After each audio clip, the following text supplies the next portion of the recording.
Assalamualaikum warahmatullahi wabarakatuh. Hai semua, ketemu lagi dengan saya Bu Yanti. Hari ini kita akan belajar farmakologi tentang hepatoprotektor. Untuk melihat materi ini berulang-ulang, bisa kalian buka di channel YouTube saya @sririanti atau di web sekolah ya. Sebelum kita mulai pembelajaran hari ini, tujuan pembelajaran adalah yang pertama, mengklasifikasikan obat berdasarkan penyakit yang berhubungan dengan hepatoprotektor, membedakan obat berdasarkan penyakit yang berhubungan dengan hepatoprotektor. Yang ketiga, memilah obat yang berhubungan dengan penyakit pada hepatoprotektor. Dan yang keempat, mengidentifikasi obat yang berhubungan dengan penyakit pada hepatoprotektor. Nah, sebelum kita masuk ke hepatoprotektor atau obat-obat protektor hati, kita akan membahas dulu tentang hati. Kita mulai ya. Pengertian hati, hati adalah organ yang paling besar di dalam tubuh kita, yang beratnya kira-kira 1,5 kg. Dia adalah satu organ unik. Kenapa? Karena mampu memperbaiki dan memperbaharui selnya sendiri bila ia mengalami kerusakan. Fungsinya adalah mendetoksifikasi senyawa racun dan melakukan biotransformasi obat agar mudah dikeluarkan oleh tubuh. Masih ingat ya? Pelajaran farmakologi di kelas 10 tentang metabolisme obat, di mana obat harus dirubah menjadi senyawa yang mudah dibuang di hati.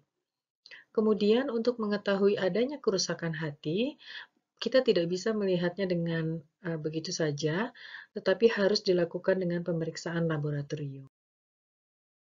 Nah, kita lihat dulu tahapan kerusakan hati. Pada gambar, ada healthy liver atau hati yang sehat terlihat berwarna cerah, kemudian fatty liver, yaitu endapan lemak mengakibatkan pembesaran pada ukuran hati. Setelah dibiarkan berlama-lama, maka terjadi liver fibrosis, yaitu pembentukan kerusakan jaringan, dan yang berakhir menjadi sirosis, yaitu pertumbuhan jaringan penghubung menghancurkan sel hati. Kalau kita amati pada normal liver, penampang melintangnya terlihat sel-selnya sehat ya, sedangkan pada fatty liver, sel-selnya dilingkupi oleh lemak sehingga hati menjadi berkurang kemampuannya.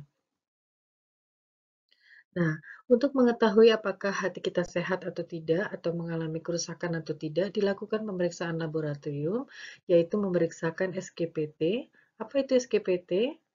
Yaitu serum glutamic pyruvic transaminase atau AST, yaitu aspartam transaminase. Yang kedua adalah SGOT, yaitu serum glutamic oxaloacetic transaminase, yaitu ALT atau alanin transaminase. Persamaan dari SGOT dan SGPT adalah bahwa keduanya adalah enzim transseluler yang bila dalam keadaan normal berada di dalam sel. Sedangkan persamaan kedua fungsinya adalah mengkatalisis reaksi kimia yang terjadi di dalam sel. Dan persamaan yang ketiga, dia akan lepas dari selnya dan berada di dalam darah bila terjadi serangan di dalam sel hati, misalnya oleh senyawa obat yang bersifat toksik, mikroorganisme, dan lain-lain. Sedangkan perbedaan dari SGOT dan SGPT, yaitu kalau SGOT, kadar normalnya adalah 5-40 unit per liter serum darah.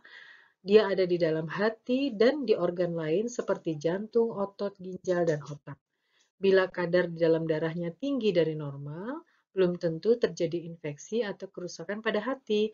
Bisa jadi yang rusak atau terjadi infeksi adalah organ lain seperti di atas, misalnya di jantung, di otot, di ginjal, dan otak. Sedangkan SGPT, kadar normalnya adalah 7-56 unit per liter darah, per liter serum darah. Kemudian dia hanya ada di hati. Jadi bila SGPT kadarnya lebih tinggi dari normal, sudah pasti terjadi infeksi atau kerusakan pada hati. Nah, pemicu kerusakan hati bisa bermacam-macam. Yang pertama, pemakaian obat-obatan dalam jangka panjang, misalnya paracetamol dosis tinggi. Kemudian isoniazida sebagai obat TBC. Obat AINS, antiinflamasi nonsteroid yang biasa digunakan pada penderita rematik, dan kortikosteroid, misalnya golongan hormon, misal contohnya adalah betametason, dexamethasone, dan lain-lain. Kemudian zat-zat toksik yang ada di lingkungan, misalnya aflatoksin. Aflatoksin itu sejenis racun jamur, racun yang dihasilkan oleh jamur pada kacang-kacangan. Jadi hati-hati bila melihat kacang tanah yang sudah berwarna hitam atau kuning kehijauan, itu jangan dipaksa untuk dimakan karena sudah mengandung racun. Bisa juga ditemukan aflatoksin ini misalnya pada kacang-kacangan lain ya. Untuk toksin industri, misalnya arsen, karbon tetraklorida yang biasanya ada pada udara atau polusi udara di daerah industri, nah ini dapat menyebabkan kerusakan hati. Yang ketiga adalah kanker, misalnya hepatocellular carcinoma, lalu gangguan imunologis, dan yang terakhir adalah infeksi virus, misalnya virus hepatitis yang kalian tahu ada hepatitis A sampai D. Lalu genetik hemokromatosis ini jarang terjadi. Nah, setelah kita tahu tentang hati, kita masuk dengan hepatoprotektor atau obat-obat protektor hati. Kita mulai ya.